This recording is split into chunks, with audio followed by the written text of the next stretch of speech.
everyone, welcome to the Study Sphere with Aishwarya. In today's video, we are going to discuss a very famous play of Ben Jonson, The Alchemist. In this video, we will be discuss about the writer, characters of the play, summary of the play, and analysis of the play. Also, we will talk about how The Alchemist by Ben Jonson is related to the mythical story of alchemy or alchemist. Now we will talk about the writer Ben Jonson, who was born on June 11, 1572 in London, England, and died on August 8, 1637 in Westminster City in central London. Ben Jonson was an English playwright and poet. He popularized the comedy of humors. Samuel Taylor Coleridge, an English poet and literary critic, believed that The Alchemist had one of the three most perfect plots in literature. Other two are Oedipus by Sophocles and Tom Jones by Henry Fieldings. So, The Alchemist was written in 1610 but was published in 1612, and it was first performed in 1610 by the King's Men in the Shakespeare Drama Company, and it was a Jacobean play. Now we will know the meaning of the word alchemist. So, alchemist is basically a person who studies or practices alchemy. And what is alchemy? It is a study of mythical science. Now, what is mythical science? Mythical science refers to inaccurate or misleading explanation of scientific phenomena. Now, we know that science relies on evidence, experimentation, and rigorous testing to form explanation of natural world, whereas myths are often based on tradition, storytelling, false narration, or belief system. Like for an example, uh, we believed in superheroes like Batman, Superman, but we know that they doesn't exist in reality. So it's a mythical science. So, from the play point of view, alchemy is a process in which a person can cure any human disease by using the philosopher's stone. He can convert any metal into gold and can also make a person immortal. अब immortal कैसे बनेंगे? Like as a kind of nectar comes out from that philosopher's stone. By drinking that, people become immortal. Here is the word philosopher's stone, which is considered to be a mythical science, like such things would be considered superstition in today's world, which were researched in alchemy earlier. So now we will move towards the play. So it is a five-act play, and genre of the play is comedy, and the setting is in London, England, in 1610 during an outbreak of the bubonic plague. So इस time पे London में plague फैला हुआ था, जिसकी वजह से वहाँ के लोग दूसरी कंट्री की ओर शिफ्ट हो रहे थे. Themes of the play are alchemy and transformation. So हम जैसे अल्केमी में देखते हैं कि किसी भी मेटल को गोल्ड में ट्रांसफॉर्म किया जा सकता है by the use of philosopher stone, उसी तरीके से हम इस प्ले में देखेंगे कि इस प्ले के कैरेक्टर्स जो हैं वो अपने आप को दूसरे कैरेक्टर्स में ट्रांसफॉर्म कर लेते हैं, फेक कैरेक्टर्स में, लोगों को डिसीव करने के लिए. And the next theme is sex and grid.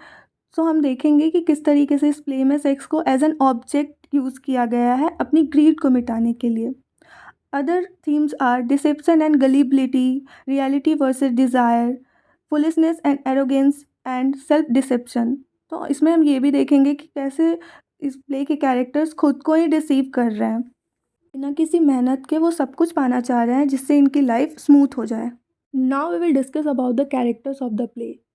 So the first character is Lovewit, who is a very wealthy man and the master of the house. Second character is Jeremy Akaface, who is the butler of the Lovewit's house and the fraud number one. Third character is Settle, the alchemist, who is a friend of Face Aka Jeremy and the fraud number two. Fourth character is Doll Common, a prostitute and the fraud number three. So there are three frauds or con artists in the play. Next character is Dapper, a law clerk who wants to become very rich, and he is the victim number one. Next character is Drugger, a tobacconist and a tradesman with ambitions, and he also wants to become very rich, and he is the victim number two. Next character is Sir Epicure Memon, who is a very rich man and who is looking for the philosopher's stone, and he is the victim number three. Other characters are Surly, who accompanies Sir Epicure Memon but doesn't believe in alchemists, so he is a skeptic. Skeptic is a person who doubts that something is true, right, जिसे हम शक्की भी कहते हैं. And the next character is Tribulation Wholesome, who is a pastor of Amsterdam and he is a Puritan.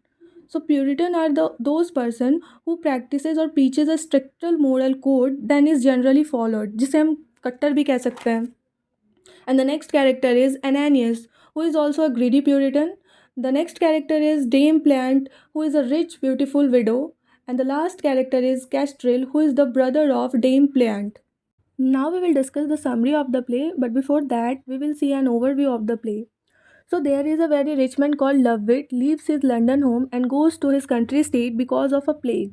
So as we know that London में plague फैला होता है, उसकी वजह से जो लवविट होते हैं वो अपने लंदन वाले हाउस को छोड़कर दूसरे कंट्री स्टेट में शिफ्ट कर जाते हैं ताकि वो प्लेग से इन्फेक्टेड ना हो. So he has been away from his house around 6 weeks and he has given the responsibility of the house to his butler Jeremy. So वो अपने जो उनका बटलर होता है जर्मी, उसको सारी रिस्पॉन्सिबिलिटी घर की देकर जाते हैं और वो अपने घर से 6 हफ्तों के लिए दूर रहते हैं. So while Lovett has been away from his house, Jeremy uses his house for scam and fraudulent activities. जब वो अपने घर से दूर रहते हैं 6 हफ्ते के लिए, तभी जर्मी जो होता है उनके घर को फ्रॉडलेंट एक्टिविटीज़ और स्कैम के लिए यूज़ करता है और उस घर को कन्वर्ट कर देता है एक स्कैम हाउस में. एंड ऑल्सो वो अपना नेम जो है वो चेंज कर देता है from Jeremy to Face. And उसके दो फ्रेंड्स होते हैं and he is working with his 2 friends. एक का नाम होता है Subtle and he is a con artist and the second one is Dol Common who is a prostitute. So Face जो होता है उसका काम होता है कि वो रोज़ जो है वो घर से जाता है and he searches for victims and then he brings the victim to house to meet Subtle. But एक प्रॉब्लम ये होता है कि फेस और सटल जो होते हैं वो दोनों आपस में हमेशा लड़ झगड़ रहे होते हैं. क्योंकि उन दोनों में हमेशा इस बात को लेकर लड़ाई होती है कि कौन ज़्यादा काम कर रहा है और किसे ज़्यादा पैसे मिलने चाहिए. So the play opens when we see that Subtle and Face are fighting and Doll breaks it up and makes peace. So ये दोनों हमेशा की तरह लड़ रहे होते हैं और तभी डॉल आती हैं और डॉल जो है वो उन दोनों के बीच की लड़ाई छुड़वाती हैं और दोनों को शांत करती हैं. And just during that time, Dapper entered the house. And who is Dapper? He is the first victim. So he tells Subtle to do some magic or use his magic to help him win at gambling. सो वो चाहता है कि वो कुछ ऐसा magic करे जिसके through वो गैम्बलिंग में हमेशा जीते और बहुत सारी मनी गेन कर सके. So Subtle the alchemist tells Dapper that he has to win the favour of queen of fairies. तो वो वैसे ही एक झूठ अपना बोलता है कि आपको क्वीन ऑफ फेरीज़ की फेवर चाहिए होगी और वो आपको जीतना होगा. और वो कैसे जीतना होगा? By going through some rituals and by also giving lots of money so that the queen of fairy will come to his favor. And Dapper agrees. Then the next victim, Drugger, who is the victim number 2, come to the house and he wants to start a tobacco shop and he tells Subtle to do some magic so that he can get lots of success in the tobacco shop. And Subtle जो है वो फिर से वही उससे बहुत सारी money ले लेता है और कहता है कि तुम बहुत सक्सेसफुल हो जाओगे और फिर ड्रगर जो है वो भी चला जाता है. And after that the third victim Sir Epicure Mammon जो ऑलरेडी बहुत रिच रहते हैं, who is a rich knight and who is paying Subtle a lot of money so that Subtle can create philosopher stone in the laboratory. So वो जो है वो Alchemy वाली बातों में आ जाते हैं कि कोई फिलोसफर स्टोन होता है और उसके थ्रू किसी भी मेटल को गोल्ड में कन्वर्ट किया जा सकता है. सो वो उसके लिए सटल को पे कर रहे होते हैं ताकि वो लेबोरेटरी में उस मनी को यूज़ करके फिलोसफर स्टोन क्रिएट कर सके. सो सर एपिक्योर मेमन जो है वो he believes that if he gets the philosopher's stone then he will be the richest and the most powerful man and therefore he comes to the house of Surly, the house with Surly to see the progress of the philosopher's stone. तो वो जो है वो इस बात में believe करते हैं कि अगर उनको फिलोसफर स्टोन मिल जाएगा तो वो बहुत सबसे रिच हो जाएंगे और बहुत पावरफुल भी हो जाएंगे. इसलिए वो फिलोसफर स्टोन का क्या स्टेटस है, कितना प्रोग्रेस है, कितना बना वो या क्या बाकी रह गया, वो चेक करने आते हैं सर्ली के साथ. We already know that Surly is a sceptic and जब वो सर एपिक्योर मेमन के साथ वहाँ जाता है तो उसे कुछ तो डाउटफुल लग जाता है कि ये दोनों कुछ गड़बड़ ज़रूर कर रहे हैं. एंड वो डिसाइड करता है कि एक दिन इन दोनों का सच वो सबके सामने लाएगा. और उसे ये बिलीव हुआ ही रहता है, पहले से वो समझ गया होता है कि दे आर फ्रॉड्स और वो ये फ्रॉड कर रहे हैं. ये फिलोसफर स्टोन और ये सारी चीज़ें कुछ होती नहीं है, ये दोनों बस पैसे लेने के लिए झूठ बोल रहे हैं. On the other hand, we see that when Sir Epicure Memon meets Doll Common, Face and Subtle tells him that Doll is actually a lady scholar who has come to house to be healed of mental illness. सो उन्हें पता चलता है कि doll common जो है वो एक lady scholar है वो अपनी मेंटल इलनेस की ट्रीटमेंट के लिए आई हैं. बट जो सर एपिक्योर मेमन है वो डॉल कॉमन से फैसिनेट हो जाते हैं, उनसे अट्रैक्ट हो जाते हैं. And the fourth sets of victims are couple of Puritans named Ananias and Tribulation Wholesome, and they are also after the Philosopher's Stone. उन्हें भी Philosopher's Stone ही चाहिए होता है और उसके पीछे लगे होते हैं कि उन्हें Philosopher's Stone मिल जाए. So here we see the reality of Puritans. Generally Puritans are religious people and उन्हें materialistic चीज़ों से ज़्यादा मतलब नहीं होता, लेना देना नहीं होता. But here we see that they all are running after the Philosopher's Stone in greed. Further we see that Drugger जो है वो वापस आता है एक यंग जेंटलमैन के साथ जिसका नाम कैस्ट्रिल होता है. And Kastril has a sister who is very rich called Dame Pliant, और वो बहुत रिच रहती है, ब्यूटीफुल रहती है, but she is a widow, a young widow. When Pace and Subtle learns about Dame Plant, both of them start fighting with each other so that they can woo her. So वो लोग फिर से एक दूसरे से लड़ाई करना शुरू कर देते हैं. क्यों? क्योंकि वो दोनों ही उन डेम प्लांट से मिलना चाहते हैं और उनके साथ शादी करना चाहते हैं. फिर हम देखते हैं कि डैपर जो है वो वापस आ जाता है for his appointment with the queen of ferries. और क्वीन ऑफ फेरीज़ कौन होती है? Who is actually Dol common, जो कि डिस्गाइज में रहती है. जो doll common he queen of ferries होती है और उन्होंने क्वीन ऑफ फेरीज़ में खुद को ट्रांसफॉर्म किया होता है. और जो डैपर होता है वो ब्लाइंड फोल्डेड किया जाता है, पिंच किया जाता है, शेकिन किया जाता है, और उसकी सारी जो वैल्यूएबल चीज़ें होती है, मनी होती है, वो उनसे ले ली जाती है. But right during that time sir Epicure Mammon arrives and he wants to meet the mad lady, the scholar who is actually Dol Common. अब क्या होता है, देखो अब ये लोग फंस जाते हैं. डॉल कॉमन जो है वो तो डिस्गाइज में क्वीन ऑफ फेरीज़ के में ट्रांसफॉर्म हो चुकी हैं और वो डैपर से डील कर रही हैं. और तभी जो है सर एपिक्योर मेमन आ जाते हैं और वो डॉल कॉमन से मिलना चाहते हैं. तो ये लोग जो है वो उस टाइम बहुत वो फंस जाते हैं. फिर अब वो लोग बचने के लिए क्या करते हैं कि डैपर को जो है वो लोग लॉक कर देते हैं एक बाथरूम में. और उसके बाद जो है डॉल कॉमन जो है वो she does a quick costume change to now pose as a mad lady to seduce Sir Epicure Memon.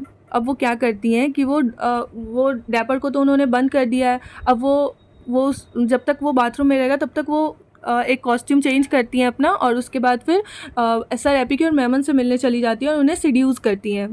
फिर वो दोनों कुछ टाइम साथ में स्पेंड करते हैं, वो दोनों कहीं जाते हैं, फिर उन दोनों की लव मेकिंग होती है और फिर ऐसे ही चल रहा होता है. During that time, Surly enters the house and Surly is disguised as a Spanish count. So Surly demands that he wants to meet Doll Common immediately. But ये पॉसिबल था ही नहीं क्योंकि डॉल कॉमन जो है वो ऑलरेडी सर एपिक्योर मेमन के साथ जा चुकी है, वो उनके साथ बिजी है, तो उनका इमीडिएटली अपीयर होना वहाँ पे बिल्कुल पॉसिबल नहीं था.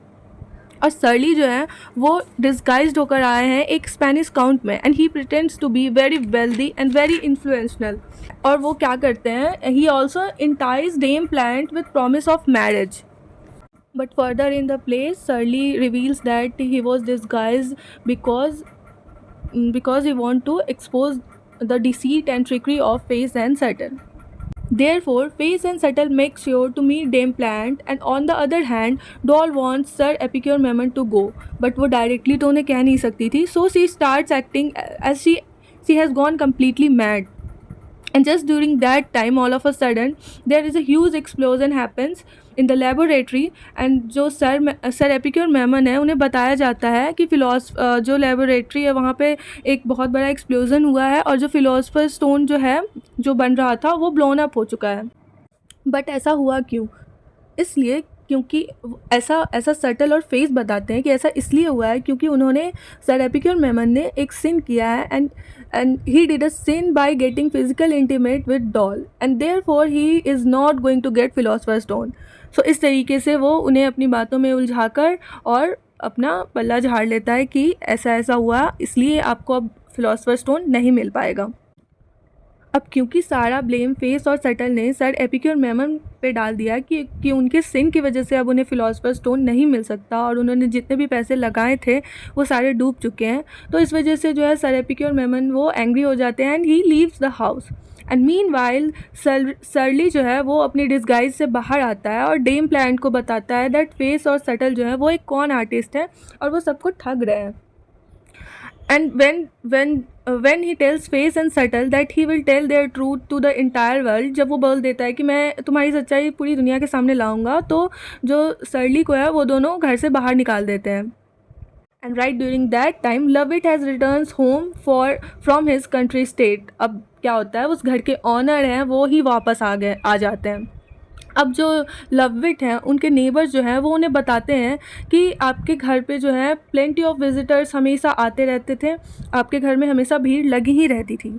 फिर जो है लविट जो है वो अपने बटलर जर्मी से पूछते हैं, जो कि फेस है, कि ऐसा मतलब क्यों हो रहा था, क्या हुआ है। तो वो झूठ बोलता है, बट वन बाय वन सारे विक्टिम्स जो है वो आना शुरू मतलब आ जाते हैं वहाँ पे। और जर्मी जो है उन्हें वो फोर्स किया जाता है, उसे सच बोलना ही पड़ता है और वो सारी सच्चाई बता देता है। सो जब जर्मी जो है वो सारी सच्चाई लविट को बता देता है तो लविट जो है वो उसे माफ़ करने के लिए रेडी हो जाते हैं, पर सिर्फ एक शर्त पे, जब जर्मी जो है वो लविट को हेल्प करेगा to marry the rich widow Dame Pliant. Meanwhile Jeremy जो है वो सटल और डॉल को कहता है कि यहाँ पे कॉप्स आ रहे हैं, अब तुम्हें भाग जाना चाहिए यहाँ से एम्प्टी हैंडेड, क्योंकि अब तो मतलब हमारी सारी जो चोरी है वो पकड़ी गई है कि हम लोग इतना फ्रॉड कर रहे थे और हमारे पैसे तो गए ही गए, और अब अगर तुम लोग यहाँ से अभी नहीं भागोगे तो तुम्हें जेल भी हो जाएगी, तो ना पैसे मिलेंगे और उल्टा तुम जेल भी जाओगे। तो सटल एंड डॉल जो है seeing that there is no other way, वो जो है एम्प्टी हैंड जो है वो घर से चले जाते हैं। अब एट द लास्ट क्या होता है, जो लविट होते हैं वो जो रिच विडो होती है डेम प्लांट, उनसे शादी कर लेते हैं और जर्मी की हेल्प से। एंड एट द एंड जो है वो लविट यही कहते हैं कि वो बहुत खुश हैं क्योंकि अब उनके पास एक बहुत ब्यूटीफुल वाइफ है और एक बहुत क्लेवर सर्वेंट है एंड प्लेंटी ऑफ मनी है जो कि उन्हें हमेशा खुश रखेगा। और इसके साथ जो है ये ड्रामा जो प्ले है वो एंड हो जाती है। We will see that how The Alchemist by Ben Jonson is related to the mythical story of alchemist. So in a myth, alchemy is often associated with the quest to transform base metal into gold, to discover elixir of life, or to unlock ultimate wisdom. But in the play Alchemist, this idea is mimicked, but ironically, as we see that the characters, especially Subtle, the supposed alchemist, and the doll Kaman and Face, they uses the myth of alchemy to deceive and gullible people who want quick wealth, power and success. वो लोग क्या pretend करते हैं, they pretend to offer transformation like turning metal into gold and summoning the spirits, जैसे कि वो queen of ferries को बुलाना और उनके थ्रू उनका फेवर लेना और उसके बदले में बहुत सारे पैसे देना। ये सब कुछ रियलिटी में नहीं होता है, it's all a con. So in mythical stories, alchemists are seen that either as a wise sages or as a deceptive charlatans. Johnson plays on this dual image, as we see that Subtle calls himself as a great philosopher and magician, but in reality he is a charlatan. Johnson uses this critique not just individual frauds but the credulity and greed of society. Like people want to believe in magical transformation so that they can make themselves easy victims. While mythical alchemy often had spiritual or philosophical goals like purifying the soul, etc., but Johnson version reflect moral corruption. Like characters in the play want wealth without work, status without merit, and love without loyalty. So Johnson turns the noble ideal of transformation into a symbol of greedy deception. Like noble ideal of transformation जो है वो असल में self improvement, spiritual growth या फिर knowledge के लिए होता है, बट उसे ग्रीडी डिसेप्शन का सिंबल बना दिया गया है। Like as we see in the play that characters जो है ट्रांसफॉर्म का आइडिया जो है वो यूज़ करते हैं लोगों को डिसीट करने के लिए। यहाँ पे प्ले में ट्रांसफॉर्मेशन का मतलब सिर्फ फिजिकल या स्पिरिचुअल चेंज है ही नहीं, बल्कि उसे जो है फेक प्रोमिसेस में लोगों को ठगने के लिए यूज़ किया गया है। Now we will do the analysis of the play. So Ben Jonson in the play Alchemist showed the vices and foolishness of the human beings. सो इस प्ले में हम देखते हैं कि किस तरीके से एक्सेसिव ग्रीड जो है ह्यूमन बींग्स को कम्प्लीटली स्टूपिड बना देती है, stupid enough to believe in a pseudo science like alchemy and trust the con artists. We see that all the victims like Drugger, Dapper, Sir Epicure Mammon and the Puritans, they give plenty of money to the con artists because they believe that they are going to be very rich in future. On the other hand, we see that the three con artists Jeremy, Aka, Face, Subtle and Doll, ये तीनों जो होते हैं वो बहुत सारे tricks के help से लोगों को फूल बनाते हैं, but what happens in the end, उनको कोई मनी नहीं मिलती है और सारा जो पैसा होता है वो लवविट के पास चला जाता है. In this play, Ben Jonson also showed the reality of the Puritans, that they can also be so greedy. Like they claim to be very religious, responsible, and intellectual, and they tells us that what to do and what to not do about the religion. They can also be so greedy. Ben Jonson has beautifully shown what greed can make human beings in the play. In the most comedies, it is the high standard character who resolve the conflicts of the low standard character. But in this play, Ben Jonson breaks the tradition. As हम play में देखते हैं कि लवविट जो है उसको जो जितने सारे कॉन्फ्लिक्ट्स हो रहे थे उसे रिजॉल्व करने चाहिए थे, बट वो खुद क्या करता है, वो खुद भी ग्रीड में आ जाता है. किस चीज़ के ग्रीड में? जब जेरमी जो होता है वो अपनी फॉरगिवनेस के बदले में उन्हें बोलता है कि वो जो है जेरमी जो है वो लवविट की शादी जो है डेम प्लांट से करा देगा. तो जो लवविट होता है वो इमीडिएटली अग्री कर जाता है जेरमी को फॉरगिव करने के लिए.